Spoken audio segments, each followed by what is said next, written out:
My name is Michael Goldberg, and I'm the executive director of our Veale Institute for Entrepreneurship. I was actually just chatting before with Vincent about Veale. Many of you may be hearing about the Veale Institute for the first time. We are relatively new. We actually started on an interim basis under the leadership of our colleague who's on Todd Schwarzinger, who's our chief commercialization officer, and I became the executive director in January. We report in through the provost office, so we work across our campus. I'm still a Weatherhead professor, so I'm sitting in my office here, and we have been working in partnership with our friends at Tech Transfer, our friends in arts and sciences like Glenn, to really bring in external connectivity to folks in the community, and Al Green is a great example who'll be moderating today's panel. So Al is the former CEO of Kent Displays, has been working with us almost since we started at the beginning of this year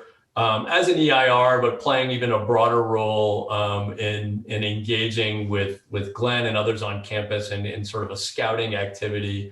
And it was Al's suggestion for today's panel to really give an opportunity for some of our leading faculty that have been involved in the commercialization process to share. I know we have a bunch of folks, some of whom I know and faces I know, and others who are meeting for the first time that are engaged and leaders on our campus in doing this work. So we're thrilled to have you here.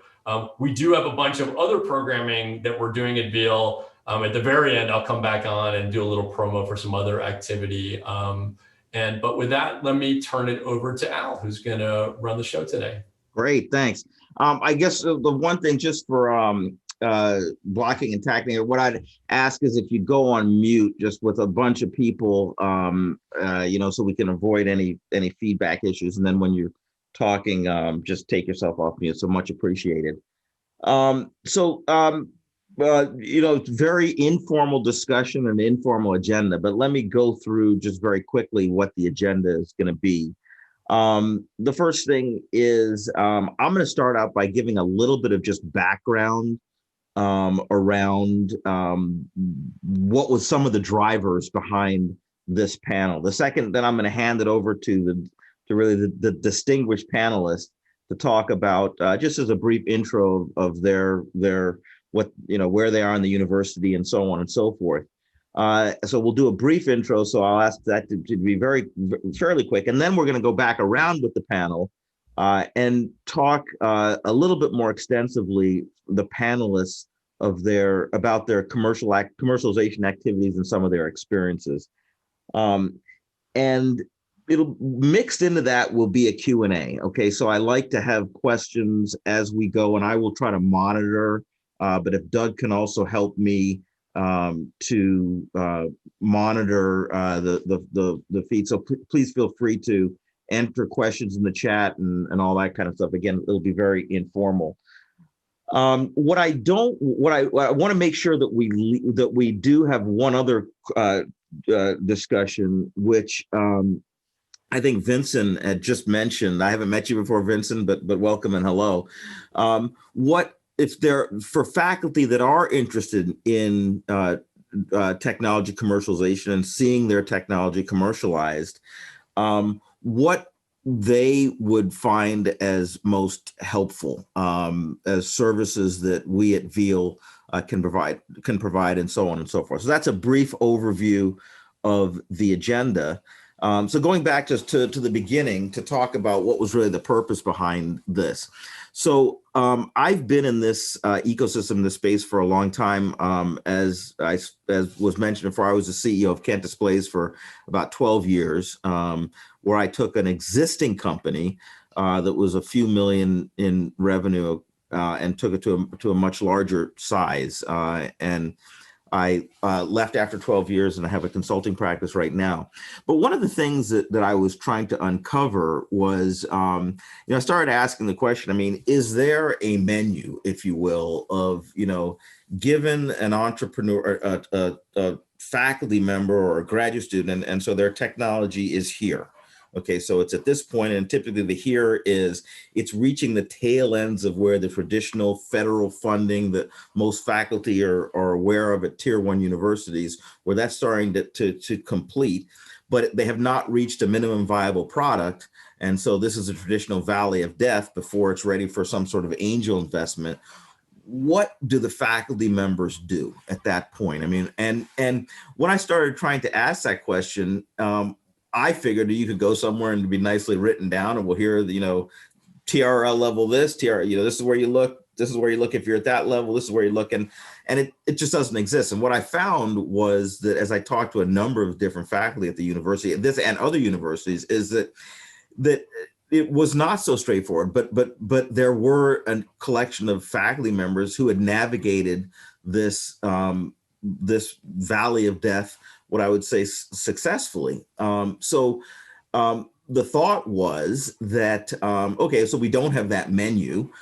We should probably strive to develop something like that. But in the interim, it would be good to hear from people that have navigated, specifically faculty members, to hear some of their learnings. And that's what's really behind this, the panel that we have today. So, okay, so that's again what's behind some background. So why don't I segue into the panelists? So if the panelists could just briefly raise their hands, so people can know who they are. So Reshmi and Umut and Bob Brown, and we're going to have probably a series of these. This panel is meant to be kind of a little bit of more of an overview of faculty from different areas, because one of the things that's clear is that the commercialization path, I think, in the life sciences and in medicine, I would argue is somewhat different, at least from a funding standpoint, from those who are in the physical sciences and engineering. So I tried to have this one to be a little bit more of a broader brush, and then in subsequent panels we might have something more specific. So if I can, why don't we start with Umut? If you could just talk a little bit about your intro. We'll get into more specifics about the specific technologies, but your just brief intro. Sure.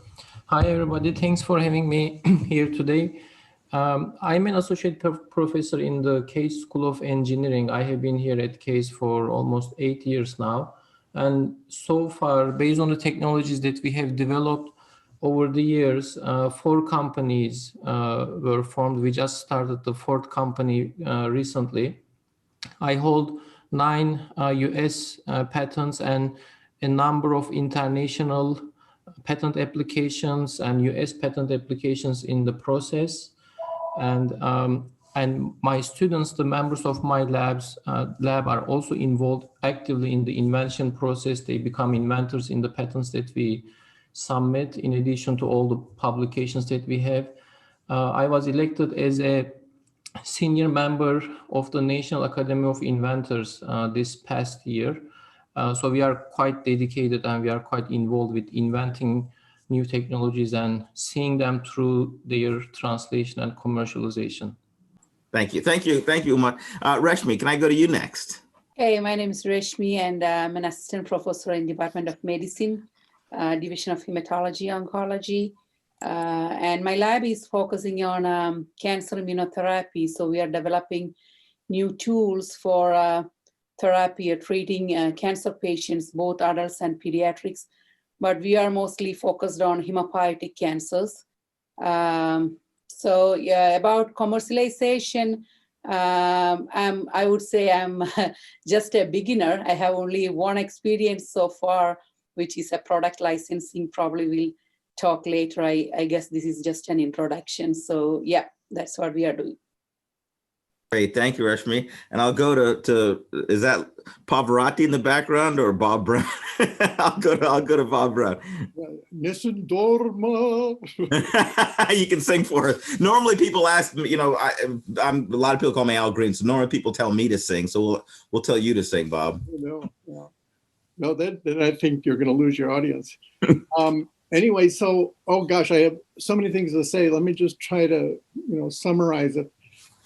The interesting thing, I think, that if I've got people, I'm trying to tell you a story about a person who's been at the university for 50 years. And during that time, so many things happened that were very surprising, but there are a different number of lessons that I think are of value for anybody who's thinking about how in the world would they ever get involved with a company? How would they get involved and to stay at the university. So, okay, started off 10 years building up muscle in particle physics.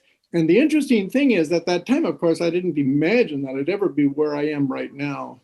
But the point is that if you just commit yourself to doing something very well as you can, build up the muscles for it, build up the critical thinking for it, it can be adaptable to things. And oh my gosh, 10 years after I was here, former students, and I might as well quickly say, the two most important words in my professional life are former students, and they are the people that made it possible for me to be an entrepreneur, but to stay at the university. But anyway, I started working with some of my former students in industry. And from there, we got into inventions, just, patenting. By the way, very recently, we've had a couple of awards from the U.S. Patent Office for things that we've done. And the whole story about the innovation that went in, the recruitment of people when it looked like companies were there. I've gotten involved with 7 now startups. And then just the different problems that have come up in a startup company. I just love to talk about all of those things. And I'm going to stop now to see how I can fit those lessons into what people are saying and what people want to hear. For sure. We'll definitely get back to, hopefully we'll be able to cover all those topics as they come up during the Q&A. So folks, so we're going to jump into a little bit more of a deeper dive of each of the individual faculty here. And I want to be really encouraging questions. The idea here is the more questions and the more dialogue we can have with the community of participants here, I think that's really what would be successful. So Umut, I'm going to spin it back to you. And if I could say a couple words about Umut, when I first started working with CASE, I didn't know you, Umut, but what came to me, what you were described as, quote unquote, a rock star. Okay, so I'll put that out there. So I was so delighted to speak with the resident rock star. But, you and I had several conversations. We've had different experiences in technology commercialization for sure.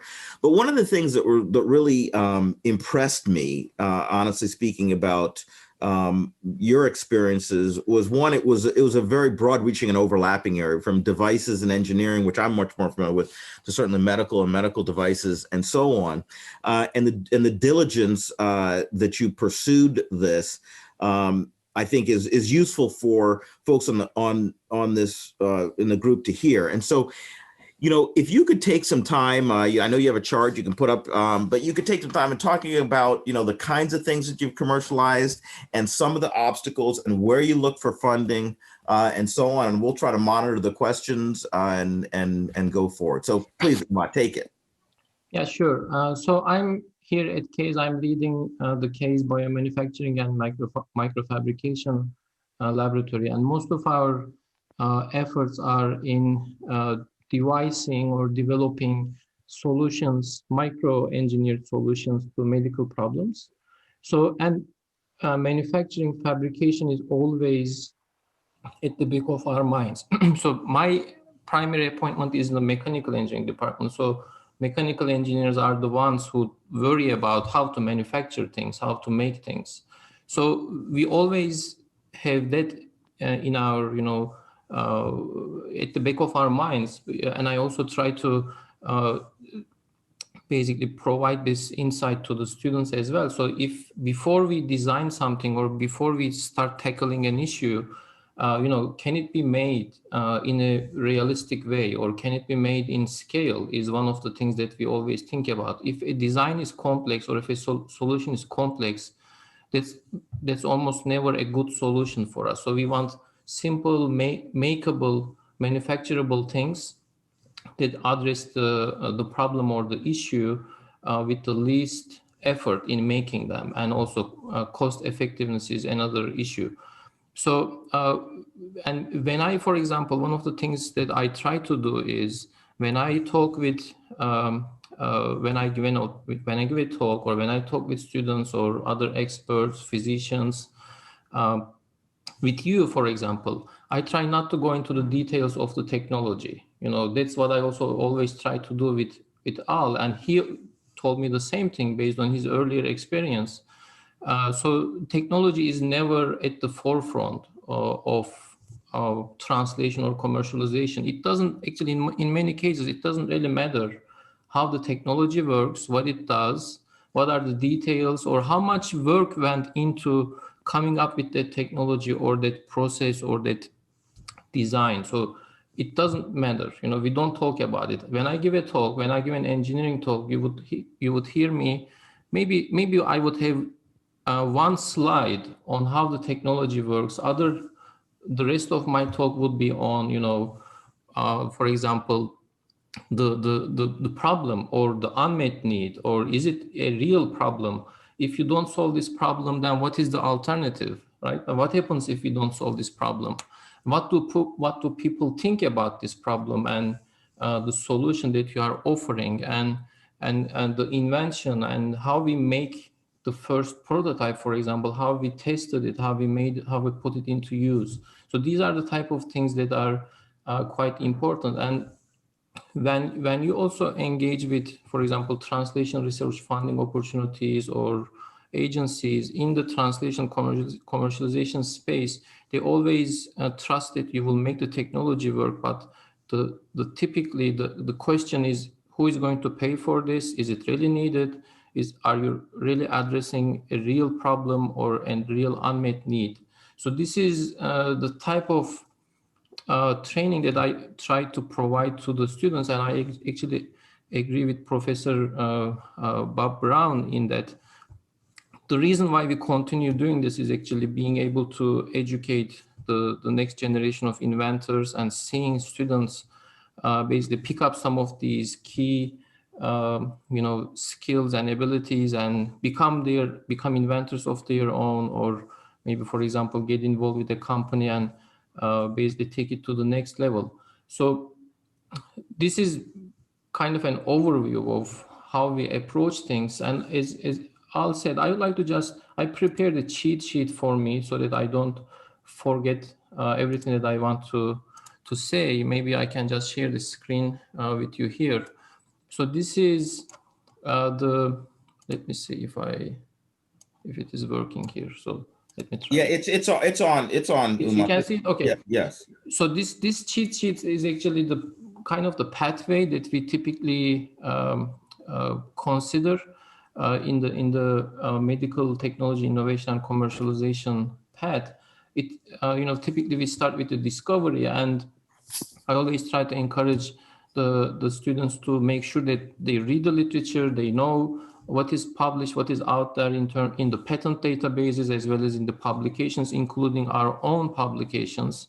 So students are expected to read at least our publications in a specific area, and as well as the broader literature is expected.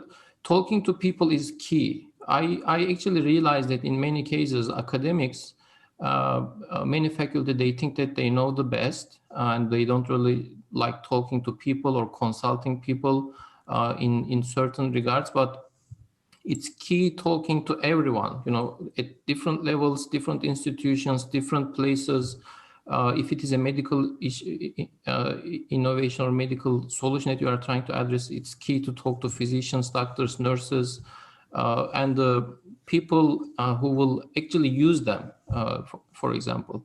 And keeping an open mind and not trying to sell your idea or technology, but trying to understand what the real unmet need is. And in many cases, these conversations doesn't even involve the type of technology that you have or the details of the technology. It's much more important to understand that unmet need.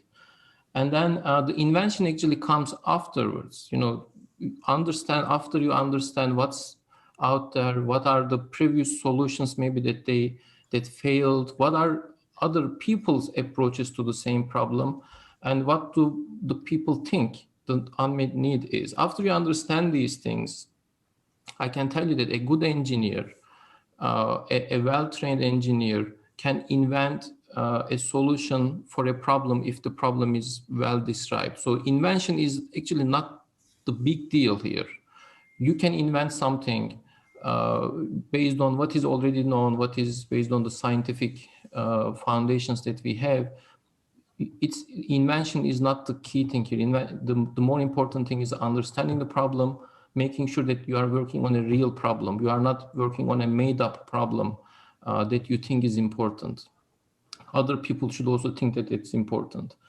The invention can be done in a strategic way by looking at the existing patents, existing literature, and you can come up with claims, you can come up with your details of your design in a really strategic way so that your research project, once, if it is successful, if your whatever technology or solution that you are working on is successful, it will automatically be patentable. It's not good to invent something and then go check the literature or check the patent database.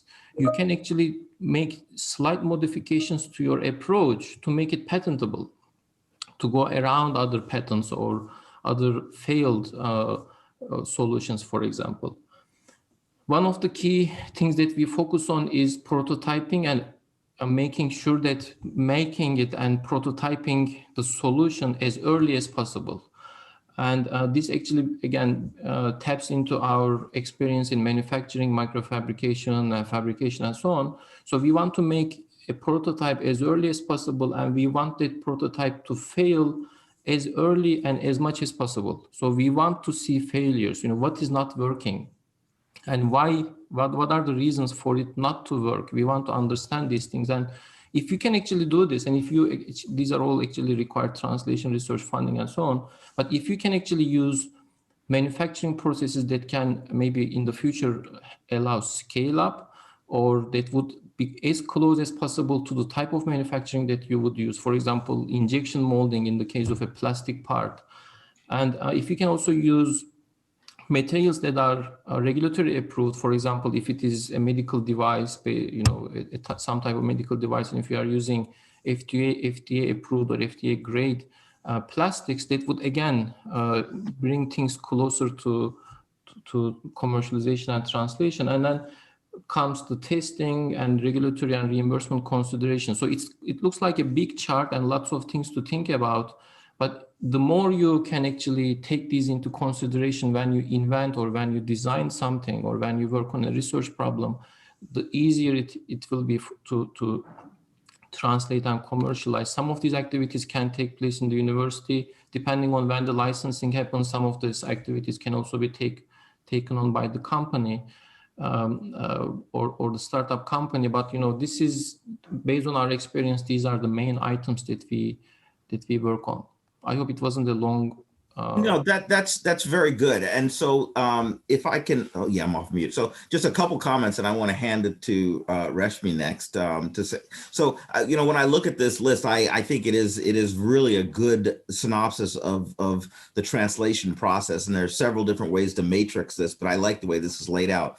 The comment I would make is that what I often see, in fact, most of the time, what you see, and particularly in the physical sciences, what you see is it starts in there's number one, discovery, then they skip 2 and they go to 3, invention, prototype, testing, have technology, will travel. Now let me find a customer. Then they go to customer discovery. And that's typically the path that people take because they're so enamored with what their invention is, and they prototype it and they test it and it works and woohoo, that's great. Now what? And I think that's good. When we come back to you, Umut, what I would like to talk about later, if there's time, is where you have looked for funding for these various set of activities. So, but I'm going to switch to Reshmi, if I could can get you to go through, and I'll just give 2 seconds about what about our conversation. When we talked before, I was stunned and so excited to hear the process that you went through, and the description I used was I said this is an example of when you have a fairly mature ecosystem, how it can really work. And the cases that you described was a great example. So Reshmi, can you walk us through a little bit of what you did and and so on? Yeah, sure. So I don't have a vast experience like Umut, but I recently, we licensed one of the cell therapy product from my lab. And I heard that cell therapy licensing is probably a little bit easier than other products, and the timelines are a little bit different from other products. So in my lab, we generated this cell therapy product. As Umut said, we don't have to go deep into the science, but let me tell you in 2 sentences what it is. So we are basically taking blood from patients, taking out the immune cells from blood and giving them some specificity to kill cancer cells. So we are telling those cells to kill cancer cells, but not to kill any normal cells. So this is very attractive to begin with. And once I had some preliminary data, we filed an invention disclosure form. And in a couple months, actually 2 people really helped me.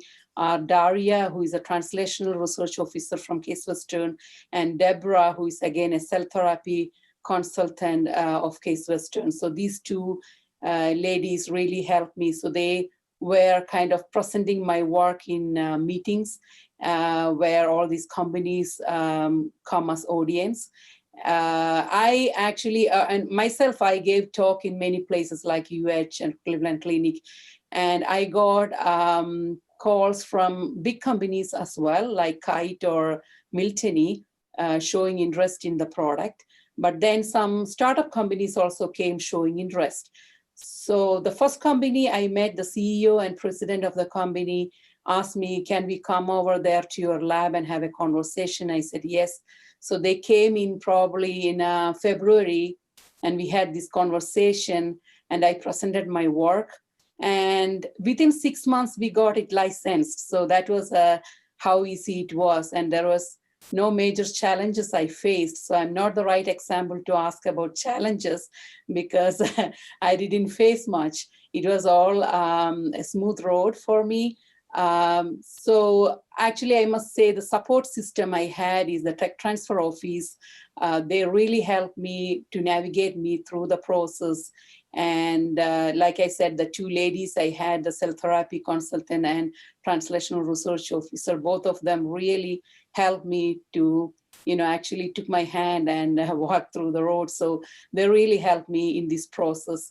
Everything, the licensing happened within 6 months. And right now we are in the process of the IND, writing the package to FDA, and soon the clinical trial we are expecting to start in UH, University Hospitals here in Cleveland.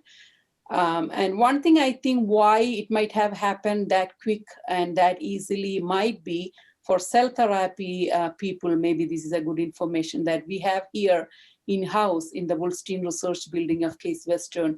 We have a facility to expand clinically grade cells. So in-house, we can expand those cells, clinical grade, to give to patients. And especially for my product, from university hospitals, clinicians showed interest to start clinical trials. So the system was set. So probably that was an attraction too. So it happened, yeah. Yeah, can you talk a little bit about, starting from, you were interested in cell therapy, and so you got funding from where? Yeah. Okay, and then you mentioned, well, you had these consultants. Well, who paid for those consultants? I mean, and so where did the funding come from? Did you apply to it? How did you find out about it? And those sorts of things. I think that'd be useful for the participants to hear. Yeah, sure. Certainly, I did not pay for them, and I believe the tech transfer office paid for them, or Case Western paid for them. I did not pay for them, but I got their contacts through tech transfer.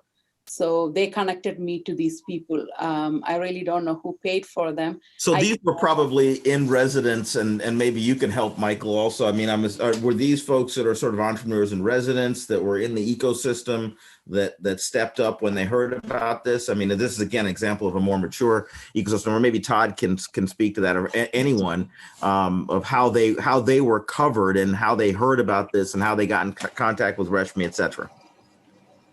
Yeah, I think Todd, there's a couple flavors that I think came to bear here, and it's actually a nice predicate for what we're trying to do through Veale. But one is Daria. Daria is basically a translational officer in the School of Medicine. Her job is to scout. So spend time with Reshmi and other folks that are coming up with really innovative research, and to help surface those opportunities and then help usher them through to try and find licensing partners, work closely with TTO. But similar to kind of the rollout that we've been lucky enough to have you play as well is really just scouting for technologies that have commercial potential.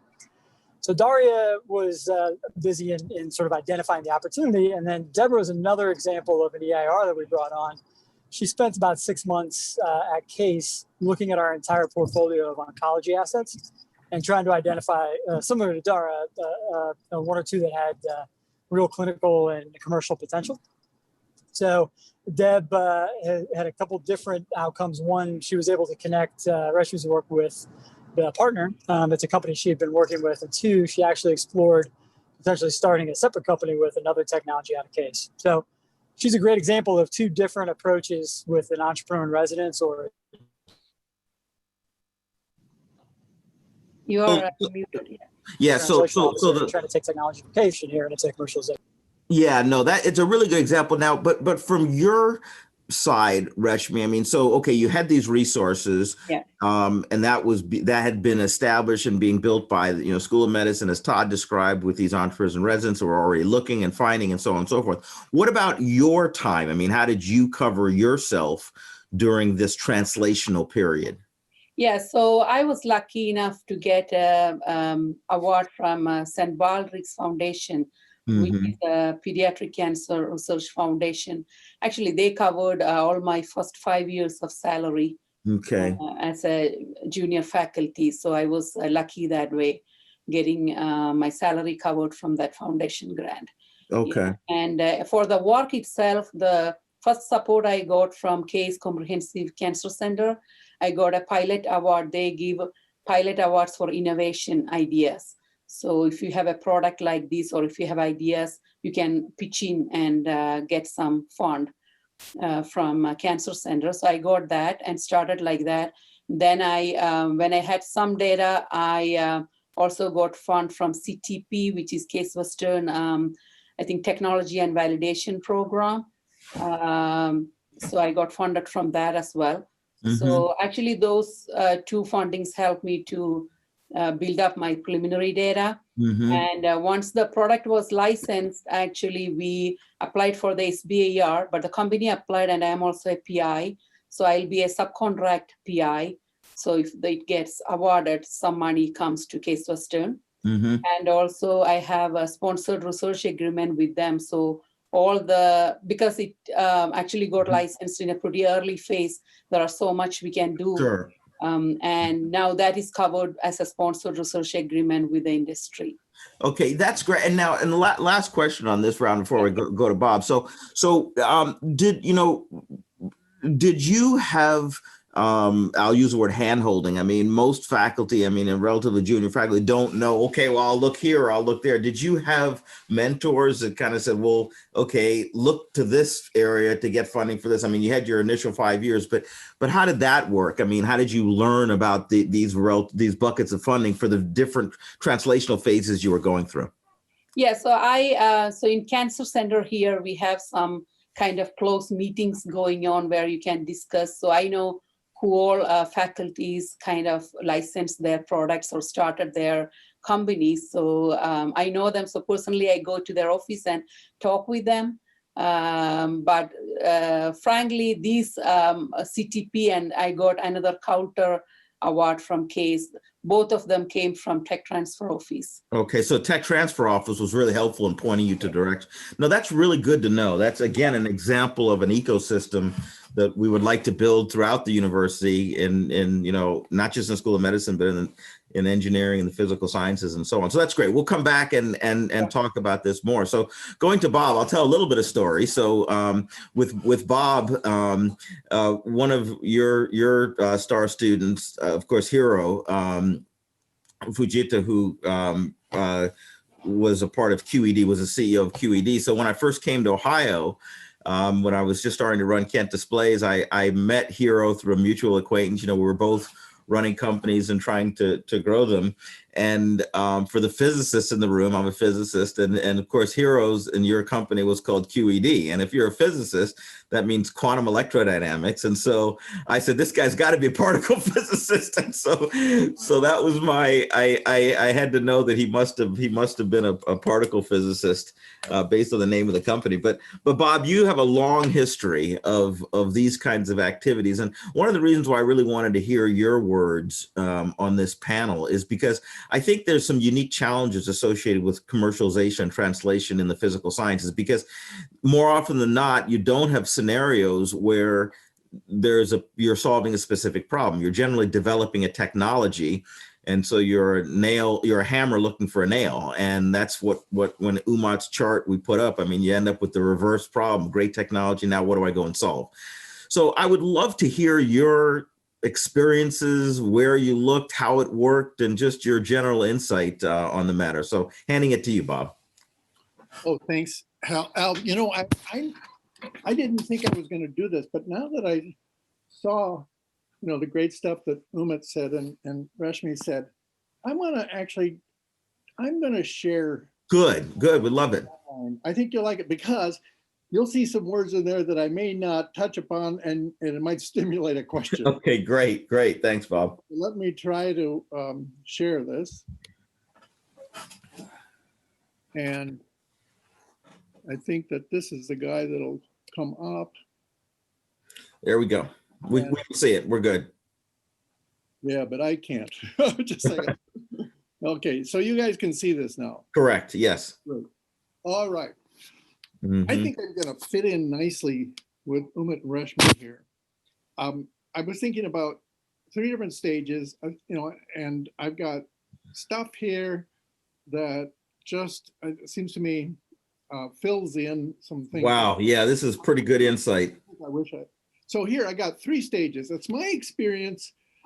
This isn't a general polling of entrepreneurship.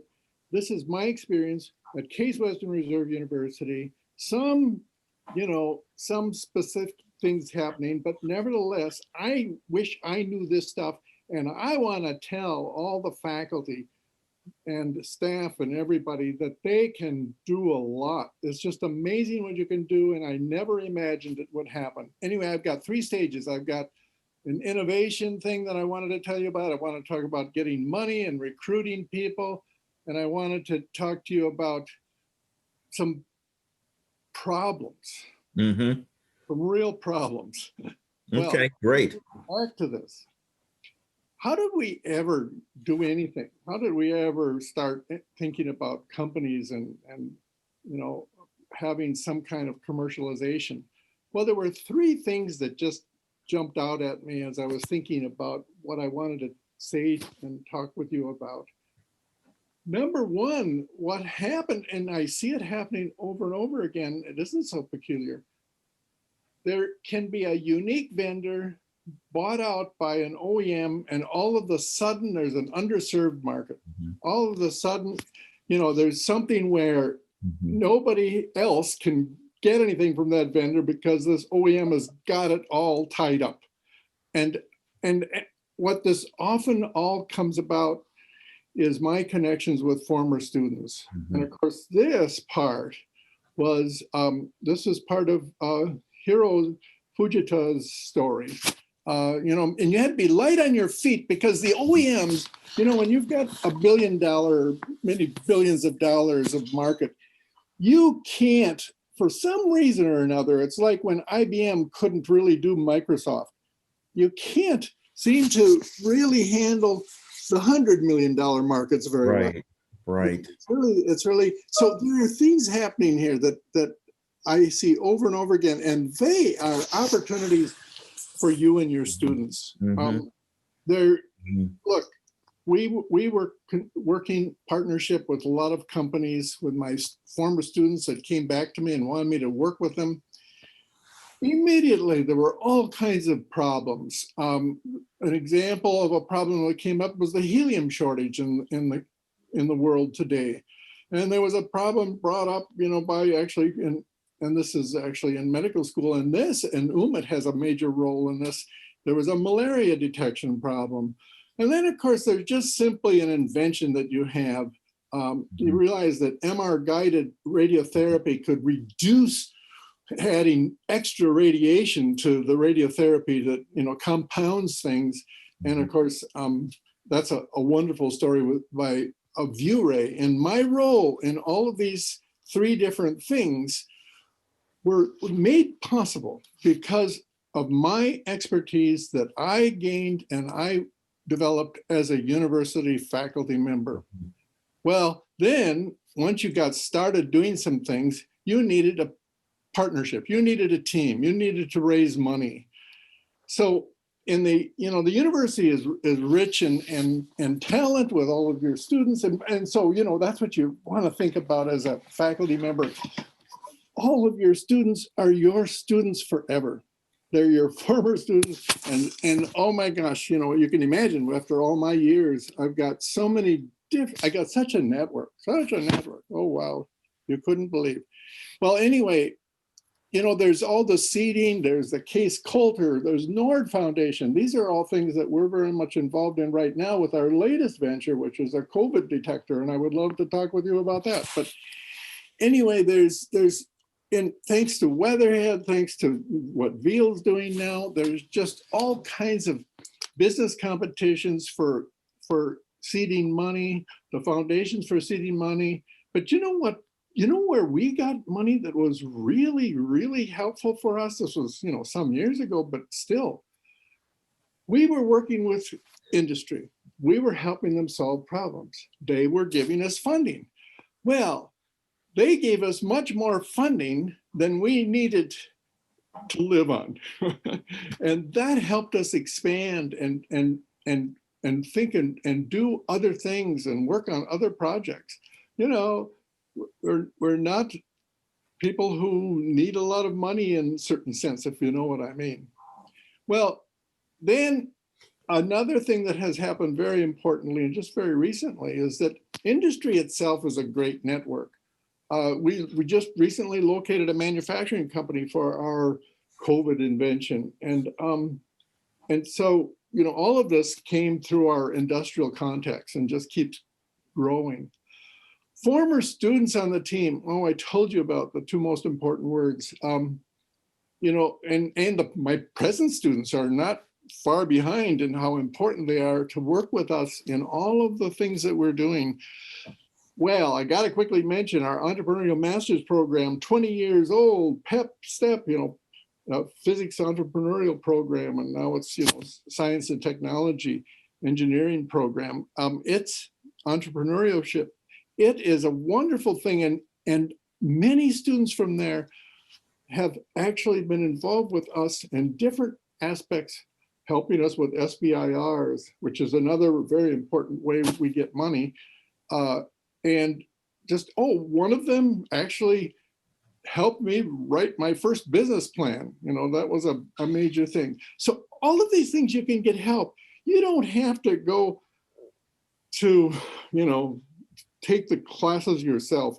You can work with a partnership of students particularly, and of course the wonderful faculty, Weatherhead, to work out the kinds of things, the accounting questions that you need. And that really is a major thing about being here in the university. Well, here's my fun part, although in some ways it's also a painful part. The commitment to a startup company, I always tell people that in general, you ain't going to stay at the university and start up a company.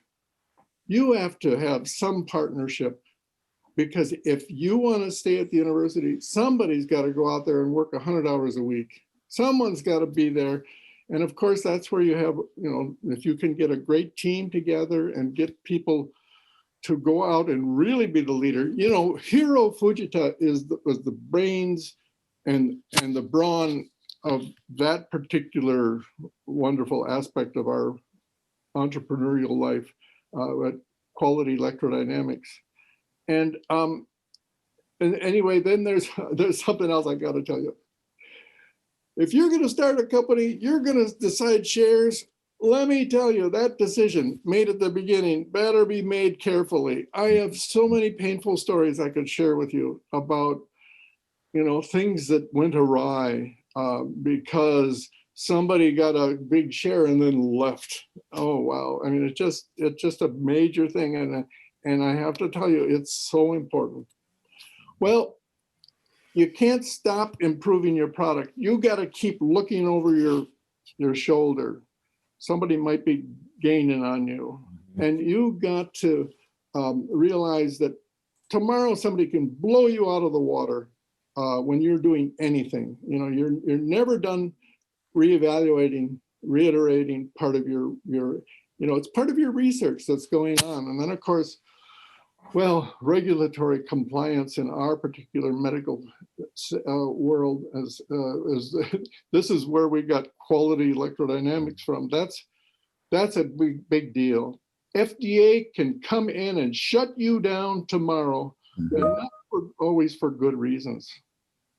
My little magnet here was just to remind me to say I'm so grateful to Veale for this panel and for what they've been putting together, and I really enjoyed the magnet description this morning. Great. Well, thanks, Bob. So let me, what I'd love to hear is some feedback from the group. If you could unshare the screen, Bob, or maybe Doug can give us back the screen. So it would be good to hear just questions and comments. I honestly have to say, I wish we had an additional 45 minutes because I would like to talk more about where these sources of funding are, but I'll come to that in the very end before I hand it back to Michael. But can we get some questions from the audience here?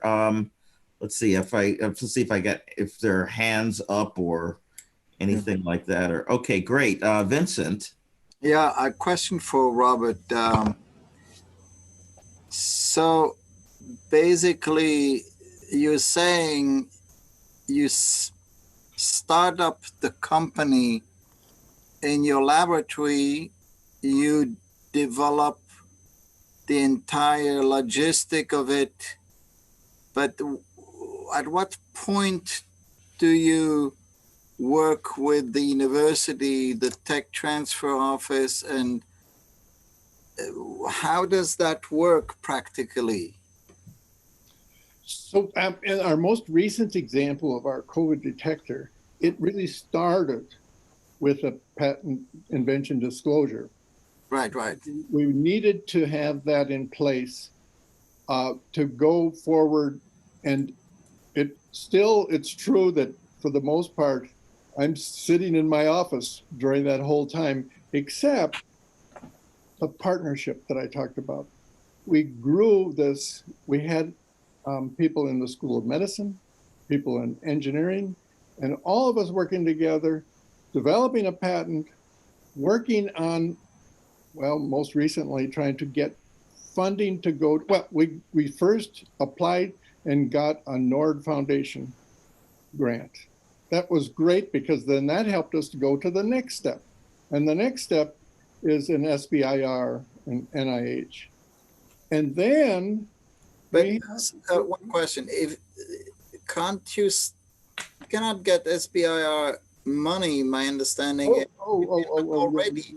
I'm sorry, I jumped past. I've got all these things are so ingrained in my mind. We have another company that we've put together in the last couple of years. And with this company was designed exactly for this general approach that we've got for detecting disease components.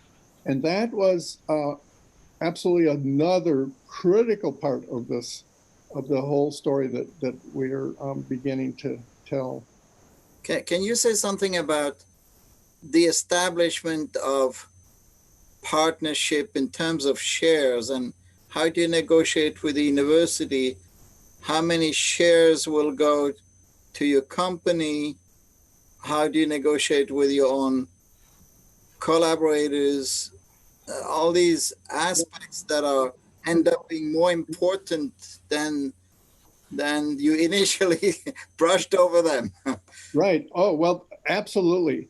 So for example, with our invention disclosure, God willing that, we go through and actually get a patent, half of it is owned by the university.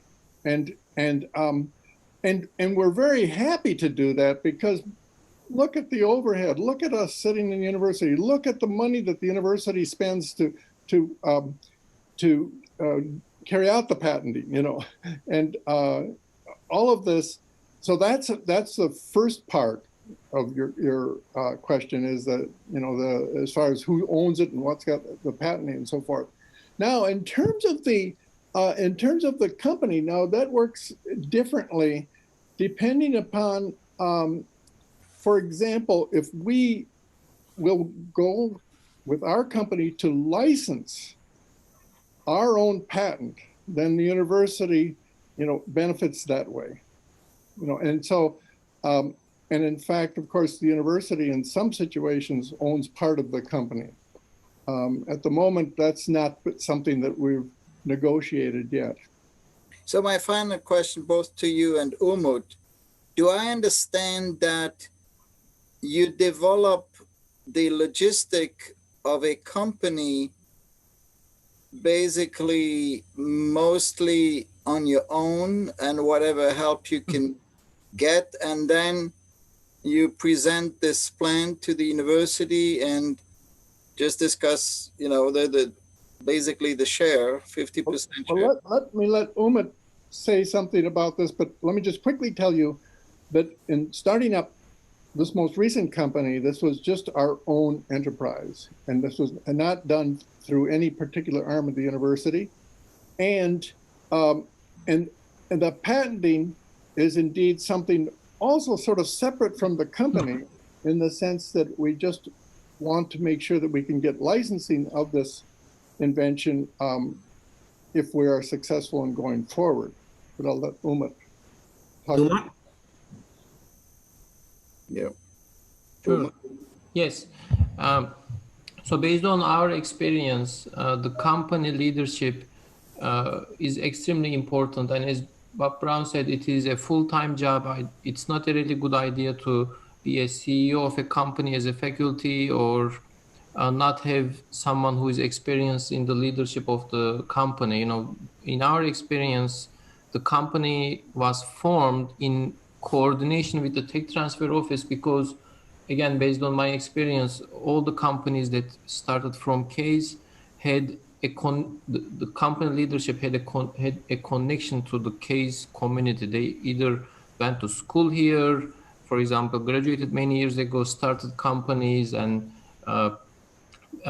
sold their companies. Now they are actually looking at, for example, new entrepreneurship opportunities. And so in our case, the company was started, I think the short answer to the question is it was in coordination with the tech transfer office. We interviewed options like potential CEOs, and and the CEO, the tech transfer office, and the inventors should be in agreement.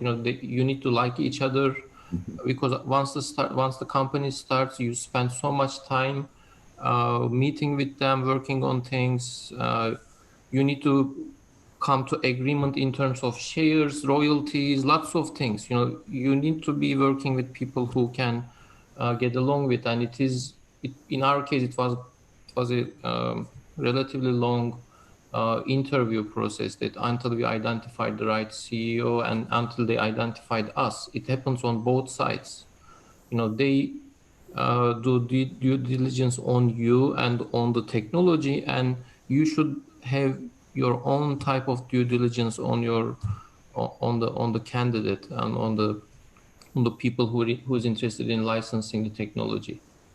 Does this answer the question? Basically, what I understand now is that the university faculty has to do a lot of the logistics of setting up a company themselves. So in my case, it wasn't the case. It wasn't like that. So I think maybe I was lucky to have people who had prior company experience. So they started the company. They did all the administrative work. They they did all the company side of things. I stayed on the research and on the technology on the academic side. So I didn't do the starting of the company actually in that case. I had such experiences before, for example, from my graduate school years, but they weren't successful. So when an academician starts the company without any business experience, this is my experience or my observation, it doesn't go anywhere. You really need real company people, experienced people who knows how to run companies, start companies, do the payroll, do all the accounting, lots of things involved there, right? So they should know how to communicate with investors, market research, lots of things. So thanks so much. In the interest of time, I wish we had a lot more time. Just wanted to say one last thing, and then I want to hand it back to Michael. Stephanie, who's on the call, Stephanie Weidenbecker, had a very nice chart, which I think it would be great, Doug, if you could distribute. It's translational funding opportunities at CASE. Now, I want people to realize that there are also funding opportunities outside of CASE that are not tied to medicine and life sciences, and we got to really wrap our arms around that too. But if we could get that distributed, that would be great. Stephanie, if you want to add maybe 10 seconds real quick. Yes, I kept wanting to jump in.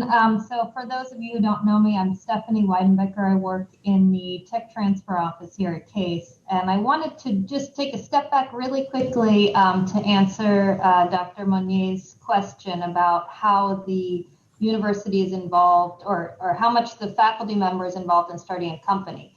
So from our perspective, it is very important that you involve the tech transfer office early. We do have some faculty members that come to us and say they've started their own company. It's usually in the form of, it's very basic, just a name. They maybe have talked to some entrepreneurs, but it really is helpful for us to be involved, make introductions to potential CEOs, and we can help you with that entire process. And in terms of the ownership of the company, so CASE will negotiate with the startup in a license or an option to license what the terms are, how much the university will own. And so it's not something that faculty members have to do on their own by any means. We help you get funding. There are a lot of things that we can get involved with. So it's always good to start early. And then to add to Al's, so I put together a list of funding opportunities. These are for faculty members before they start a company. I don't know, Doug, can you send them out as an email, or do you want me to share my screen just to? I can send it out as an email. I also just put it in the chat as well for people so they can reference.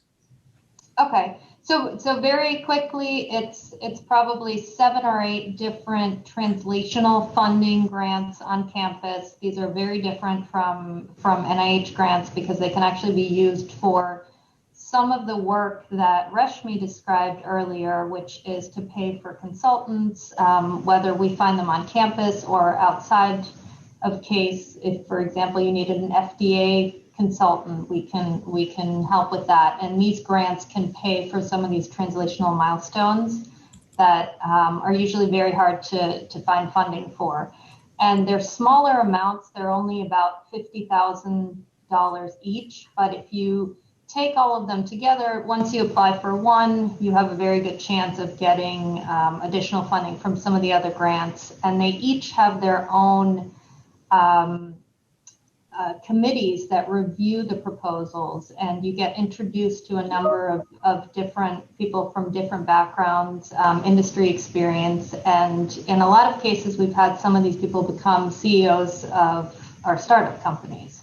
So even if you feel that you're too early for some of these grants, it's always helpful to reach out. I put the contact names on there, or reach out to the tech transfer office and we can help you put together the proposals. And sometimes you have to go through 2 or 3 rounds before you get funded, but it gives you a lot of feedback and just positions your technology. Thanks, Stephanie. Well, Michael, I'm going to hand it back to you.